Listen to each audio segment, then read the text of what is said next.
ஸ்கீம்ஸ்லாம் பார்த்தீங்கன்னா புதுசாக நீங்கள் நிறையா ஸ்கீம்ஸ் கொடுத்துருக்கலாம். இப்போ ஒரு பொலிட்டிக்கல் பீப்புள் பிடிக்கலன்னா எப்படி வேணாலும் பரசாட்டலாம், எப்படி வேணாலும் குற்றம் சொல்லலாம்.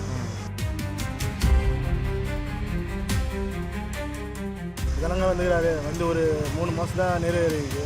அப்போ தான் தெரியும். எடுத்துக்காட்டு யாருன்னு பார்த்தீங்கன்னா விஜயோட ஆட்சி தான். தாவேக்காவோட ஆட்சி எப்படி இருக்குது பொதுவாக உங்களோட ஒப்பீனியன்? இப்போ பழைய போல் ஆட்சி இல்லாமல் புதுசாக ஒரு சிறப்பாக ஒன்று நடந்துன்னு இருக்குது. பழைய ஆட்சிலாம் வந்து எங்கே போனாலும் கொஞ்சம் கரப்ஷன் ப்ராப்ளம் இருக்குது. இப்போ அது இல்லாமல் ஸ்ட்ரிக்டாக ஓடினு இருக்குது. சீஃப் மினிஸ்டர் விஜய் மேலே உங்களுக்கு எப்படி ஒரு பார்வை இருக்குது? ஜனங்க வந்து ஒரு 3 மாதம் தான் நிறைவேறிருக்கு. அப்போ தான் தெரியும். எல்லாரும் எத்தனும் நம்ம ஹீரோவாகிட முடியாதுல்ல. அவர் படத்தில் ஹீரோவாக நடிக்க சிஎம் ஆகிடுவார், பெரிய விஷயம் இது. இப்போ ஒன்றும் பண்ணுவார், நல்லது பண்ணுவார் மக்களுக்கு. பொதுவாகவே நிறைய பேர் சொல்கிறாங்க கரப்ஷன் வந்து கம்மியாக இருக்குது அப்படின்னு. குறிப்பாக கல்வியில், ஸ்கூலில், கவர்மெண்ட் ஆஃபீஸில், ஹாஸ்பிட்டலில் எல்லா இடத்துலையும் இருக்குன்றாங்க. அடையாததை பற்றி தான் பேசினுங்க. நீங்களே இப்போ சொல்கிறீங்களே எல்லாத்துலேயும் கரப்ஷன்லாம் போயின்னு இருக்குன்னு. கரெக்டாக போயின்னு இருக்கு. பயப்படுறாங்க. நடைபெற்று வர அந்த தாவேக்காவோட ஆட்சி எப்படி இருக்குது? முதல்ல என்னோட கருத்து என்னென்னா, அவர் வர்றதுக்கு முன்னாடியே சொல்லிட்டாரு, எனக்கு கொஞ்சம் டைம் கொடுங்க, நாங்கள் ரெடி ஆகணும். ஏன்னா இப்போ இதுக்கு முன்னாடி உள்ள ஆட்சியில் என்ன நடந்தது, என்ன போச்சு, என்ன இருக்குன்றது நாங்கள் செக் பண்ணணும். அது பண்ணிவிட்டு பப்ளிக் என்ன தேவையோ அது செய்யணுன்றது முடிவு பண்ணணும். பிற்பாடு இன்கம் அப்படின்றது நம்ம எதிர்பார்த்த அளவுக்கு இப்போ கிடையாது. ஸோ இன்னும் தேவைப்படுது. அது இப்போ உலக நாடு வர்த்தக மையம் அது இது நிறைய விஷயங்கள் இருக்குது. அதுக்கு டைம் எடுத்துக்கணும். ரெண்டாவது இஷ்யூ என்னென்னா, இப்போ பொலிட்டிக்கல் பீப்புள் எல்லாமே சொல்கிறாங்க அவர் கற்றுக்குட்டி அப்படின்னு. இப்போ யார்கிட்ட எந்த வேலை கொடுத்தாலும் போன உடனே எல்லாத்தையும் முழுசாக கற்றுக்கிட்டு செய்ய முடியாது. அவங்க கொஞ்சம் டைம் எடுத்துக்கிட்டு தான் பண்ண முடியும். ஸோ அந்த மாதிரி இவருக்கு கொஞ்சம் டைம் இப்போ போயிருக்குது. இன்னும் கொஞ்சம் டைம் கொடுத்தோன்னா இன்னும் கிளாரிஃபிகேஷன் கண்டிப்பாக நல்லா இருக்குன்ற நம்பிக்கை எனக்கு. ஆல் ஓவர் தமிழ்நாடு ஃபுல்லாகவே எவ்வளோ பிரச்சனைகள் இருக்குது. போலீஸ் ஸ்டேஷன் பிரச்சனை, அந்த பிரச்சனை, கற்பழிப்பு, அது கொலை. எங்கேயோ குடிச்சிட்டு ஒருத்தன் ஒரு பொண்ணை கெடுத்துடுறான். அதுக்கு ஜோசப் விஜய் என்ன பண்ணுவார்? அவன் காம வெறி வெடிச்சு போய் இப்போ தவறு பண்ணாக்கா விஜய் என்ன பண்ணுவார்? இதெல்லாம் நம்ம யோசிக்கணும் கொஞ்சமாவது. இப்போ ஒரு பொலிட்டிக்கல் பீப்புள் பிடிக்கலன்னா எப்படி வேணாலும் பரசாட்டலாம், எப்படி வேணாலும் குற்றம் சொல்லலாம்.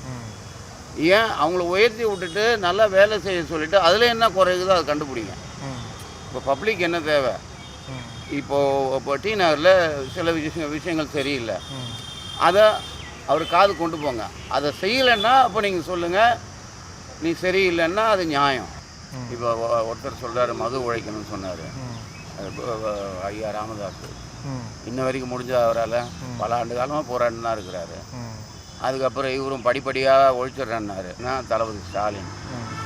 ஒழிக்க முடிஞ்சதா? முடியல. அம்மா ஆட்சியில் அவங்களும் சொன்னாங்க படிப்படியாக குறைச்சிட்றோன்னு, முடியல. ஸோ இவங்கெல்லாம் வந்து எக்ஸ்பீரியன்ஸ் பர்சன். இப்போ பொலிட்டிக்கலில் வந்து 40-50 வருஷம் இருக்கிறவங்க. இப்போ இவங்களாலேயே முடியாது. இவர் வந்த ஒரு சில மாதத்துலேயே முடிச்சிடணும், முடிக்கலைன்னா ஆட்சி சரியில்லைன்னு சொன்னால் இது நியாய கருத்தே கிடையாது என்னை பொறுத்தளவு. சார், தாவேக்காவோட ஆட்சி உங்களோட ஒப்பீனியன் ப்ளஸ் மக்கள் என்ன நினைக்கிறாங்க, அதை பற்றி நீங்கள் என்ன கேள்விப்படுறீங்க? சார், தாவேக்கா ஆட்சி வந்து பார்த்திங்கன்னா ரொம்ப சந்தோஷமாக இருக்குது சார். ஆட்சி இதுக்கு முன்னாடி இருந்த ஆட்சியெல்லாம் வந்து பார்த்திங்கன்னா இவ்வளோ ஓப்பனாலாம் தெரிஞ்சது கிடையாது. இன்றைக்கெல்லாம் வந்து பார்த்திங்கன்னா நான் போகிறேன், ஃபீல்டுக்கு போகிறேன். நானும் ரிப்போர்ட்டர் தான். இன்றைக்கி ஃபீல்டுக்கெலாம் போகிறேன். மக்கள் வந்து பார்க்குற இடத்த எல்லாருக்குமே தெரியுது. நம்ம எதுவுமே அவங்களுக்கு சொல்ல தெரியல, டிட்டோவாக இருக்காங்க. இந்த விஷயம் எனக்கு தெரியும். இன்றைக்கி என்ன நடக்க போகுது, இப்போ சட்டத்தை அடுத்த கூட்டத்தொடர் இன்றைக்கி திரும்ப இப்போ மீட்டிங் போடுறாங்க, இது தெரியும். இதுக்கு முன்னாடிலாம் வந்து பார்த்திங்கன்னா நிறைய ஊழல் பண்ணவங்க எல்லாமே வந்து பார்த்திங்கன்னா நிறைய விஷயம் அதை வந்து வெளிக்கொண்டு வரல. இன்றைக்கி விஜய் வந்தோடனே எல்லா விஷயமும் வெளிக்கொண்டு வராங்க. ஸோ நம்ம குறை சொல்கிறதுக்கு எதுவுமே கிடையாது. ஆனால் இவங்க விஜய் சொன்ன திட்டம் வந்து ஆனால் செயல்படுத்துறதுக்கு வந்து ஆனால் ரொம்ப கஷ்டமான விஷயந்தான். பட் ஆனால் அது செயல்படுத்துறதுக்கு வந்து ரொம்ப நாள் ஆகுமே தவிர, பட் அதர்வைஸ் வந்து விஜயோடைய ஆட்சி வந்து பார்த்திங்கன்னா ரொம்ப ஃபென்டாஸ்டிக்காக இருக்குங்க. குறை சொல்கிறதுக்கு ஒன்றுமே கிடையாது. ஏன் கேட்குறேன்னா, பொதுவாக வந்து அவர் மேலே வந்து மக்களுக்கு அன்பு நிறையா இருக்குது. சிஎம் விஜய் அவர்களை பற்றி உங்களோட பொதுவான அபிப்பிராயம், உங்களோட என்ன சொல்கிறது ஒப்பீனியன்? ஸோ 1970 to 80 வந்து பார்த்திங்கன்னா எல்லோரும் எம்ஜிஆரோட ஆட்சி, அதுக்கு முன்னாடி வந்து பார்த்திங்கன்னா காமராஜர் ஆட்சிலாம் பார்த்துருப்பாங்க. ஆக்சுவலாக பட் இப்போ லேட்டஸ்ட் பீப்புள் வந்து அவங்களோட ஆட்சி எப்படி இருக்குன்னு தெரியாது. அதுக்கு வந்து ஒரு எடுத்துக்காட்டு யாருதுன்னு பார்த்தீங்கன்னா விஜயோட ஆட்சி தான். ஸோ ரொம்ப பியூட்டிஃபுல்லாக பண்ணுறாரு. அவரோட ஒரு ஸ்டெப்புமே வந்து பார்த்திங்கன்னா நிறைய ஸ்ட்ராட்டஜிஸ் வந்து யூஸ் பண்ணுறாரு ஆக்சுவலாக. ஸோ வெளியிலேருந்து பார்க்குறவங்களுக்கு வந்து பார்த்திங்கன்னா அவரோட மூவ் தெரிய மாட்டேங்குது. இப்போ வாயை திறக்கல பேசலைன்றாரு, பட் அவர் மைண்டில் வந்து ஏகப்பட்ட விஷயங்கள் ஓடிக்கிட்டே இருக்கு. ஒரு நாளும் எப்படி மூவ் பண்ணுன்றது பக்காவாக சூப்பராக மூவ் பண்ணுறாரு. ஸோ கூடிய விரைவில் வந்து பார்த்திங்கன்னா அவர் வந்து பார்த்திங்கன்னா அடுத்த லெவல், ஸோ சிஎம்க்கு அடுத்தது நான் பிஎம் போகிறதுக்கும் நிறைய வாய்ப்புகள் இருக்குது ஆக்சுவலாக. முன்னாடிலாம் வந்து பார்த்திங்கன்னா கவர்மெண்ட் வேலை இல்லாட்டி ஏதாவது கவர்மெண்ட்டில் ஏதாவது ஒர்க் நடக்குது, இல்லாட்டி ஒரு ஊரில் வந்து ஒரு பஸ் வரணும் அப்படின்னா நிறைய மனுக்கள் வந்து போடணும் ஆக்சுவலாக. இப்போ வந்து பார்த்திங்கன்னா ஒரு ரீல்ஸில் வந்து எங்கள் கிராமத்தில் வந்து பாலம் இல்லை, இல்லாட்டி எங்கள் கிராமத்தில் பஸ் வர மாட்டேங்குது, ஸ்கூல் வந்து சரியில்லைன்னு சொன்னாங்கன்னா அடுத்த 10-15 டேஸ்க்குள்ளே அது வந்து எல்லாமே சரி பண்ணிடுறாங்க ஆக்சுவலாக. ஸோ 6 மாதம், 1 வருஷம், 10 வருஷம், 50 வருஷம் நடக்காத நிறைய விஷயங்கள் வந்து மாறி இருக்கு. வெற்றி தறி பல இதில் கோஆப்டெக்ஷன் இருக்கும், வெற்றி தறின்னு சேஞ்ச் ஆயிருக்கு அப்படின்னு எக்ஸாம்பிள் இங்கே பாருங்களேன், ஆந்திரா இது government of Andhra Pradesh handloom house, அப்படியே ஆப்போசிட்டில் இருக்கிறது நம்மளோட தமிழ்நாடு கவர்மெண்ட்டு கோஆப்டெக்ஸ். இது எனக்கு தெரிஞ்சு நான் பிறந்ததுலேருந்தே கோஆப்டெக்ஸ்ன்னு தான் நான் கேள்விப்பட்டிருக்கேன். எங்கள் வீட்டில் எங்கள் எல்லாருமே கோஆப்டெக்ஸ் போய் தான் பண்ணுவோம் அப்படின்னாங்க. நான் ஒரு 1 வீக் முன்னாடி அப்படி நடந்து வரப்போ தான் பார்த்தா வெற்றி தறின்னு இருந்துச்சு. இது வரைக்கும் யாரும் அப்படி மாற்றின மாதிரி தெரியல. இது வந்து சேம் இப்படி தான் எல்லாருமே அப்படி தான் பண்ணுவாங்களோ அப்படின்ற மாதிரி இவர்கிட்ட நம்ம வேறு மாதிரி எதிர்பார்த்தோம். சரி வந்த உடனே மக்களுக்காகனா பண்ணணும் அப்படின்ற மாதிரி கொண்டு போவாங்கன்னு பார்த்தா தன்னை ப்ரொஜெக்ட் பண்ணுற அந்த ஒரு இதுலேயே போகிற மாதிரி ஒரு ஃபீலிங் இருக்குது. அது இல்லாமல் வந்து ஸ்கீம்ஸ் எல்லாம் பார்த்தீங்கன்னா புதுசாக நீங்கள் நிறையா ஸ்கீம்ஸ் கொடுத்துருக்கலாம். இந்த தமிழ்நாடு முதல்வர் திரு ஜோசப் விஜய் என்ன சொல்லியிருக்காருன்னா, எங்களுக்கு கொஞ்சம் டைம் வேணும். இல்லை அது ஓகே, நான் அவர் தப்பாக சொல்லலை எதுவுமே. இப்போ டைம்ன்றது வந்து எவ்வளோ டைம் அது ஒன்று இருக்குது.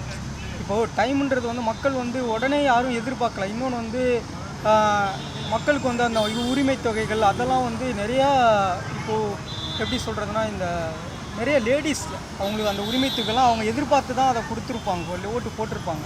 ஸோ அவங்களுக்கு எப்போ வந்து நான் அந்த உரிமை தருவேன் அப்படின்றத வந்து கிளியராக அவங்க ஸ்பெசிஃபிக்காக சொல்லிடணும். ஓகே எனக்கு 1 இயர் கொடுங்க, 2 இயர்ஸ் கொடுங்க, நான் வந்து எல்லாத்தையும் ஸ்டெபிலைஸ் பண்ணிக்கிறேன், உங்களுக்கு அது இப்போ கொடுக்குற 1000 கொடுத்துட்டு 2500ன்றது வந்து ஒரு 2 இயர்ஸோ இல்லை 3 இயர்ஸோ நான் தரேன் அப்படின்றது வந்து ஒரு ஓப்பன் ஸ்டேட்மெண்ட்டாக கொடுங்க, இல்லை ஒரு வெள்ளை அறிக்கை ரிலீஸ் பண்ணுங்கள். ஸோ நீங்கள் உங்களோட ஸ்கீமை, உங்களோட ஸ்டாண்டை நீங்கள் வெள்ளை அறிக்கையாவோ ஓப்பன் ஸ்டேட்மெண்ட்டாவோ மக்களுக்கு கொடுத்துட்டிங்கன்னா அவங்க யாருமே கேட்க மாட்டாங்க. நீங்கள் வந்து சொல்கிறீங்க எனக்கு டைம் கொடுங்க, மக்கள் டைம் கொடுத்துட்டு தான் இருக்காங்க எல்லாருக்குமே. சார் ஒரு இன்ஃபர்மேஷன் நான் படித்தேன். அதாவது வந்து இந்த சேஞ்ச், இந்த டெமோக்ரஸியில் ஜனநாயக நாட்டில் சேஞ்சுன்றதை உண்மையாலுமே மக்கள் தான் ஏற்படுத்துகிறாங்க. இப்போது டிவிக்கே வந்து ஆட்சிக்கு வந்திருக்காங்க, ஆனால் அவங்கள பவரு கொண்டு வந்தது கரெக்ட் மக்கள். ஸோ இப்போ தமிழ் மக்கள் வந்து இந்த சேஞ்சை வந்து எப்படி இந்த மக்கள் நல்ல முடிவு எடுத்திருக்காங்கன்னு நினைக்கிறீங்க? ஆக்சுவலாக இது நல்ல முடிவு தான். இது வந்து நல்ல முடிவு தான். சரி நீங்கள் ஒருத்தரையே நீங்கள் 2 பேர் மட்டும்தான் இருக்குது அப்படின்னா உள்ளே என்ன நடக்குதுன்னு கூட சிஸ்டம் தெரியாது. இன்றைக்கி எல்லாருமே உட்காந்து சட்டசபையை நம்ம பார்க்குறோம் அப்படின்னா லைவ் டெலிகாஸ்ட் போகுது, என்ன நடக்குதுன்றது நமக்கு தெரியுது. முன்னே வந்து அந்த மாதிரி நடந்தது கிடையாது. இப்போது நாங்கள் வந்து சட்டசபையில் நோட் பண்ணிருப்போம், சில பேர் நாங்கள் பார்க்குறப்ப நாங்களே பேசியிருப்போம், அங்கே பாரு பின்னாடி எடுத்து தூக்கிட்டு இருக்காரு பாரு அப்படின்னுவோம். அடுத்த நாள் பார்த்தா அது மீம்ஸாகவே வரும்.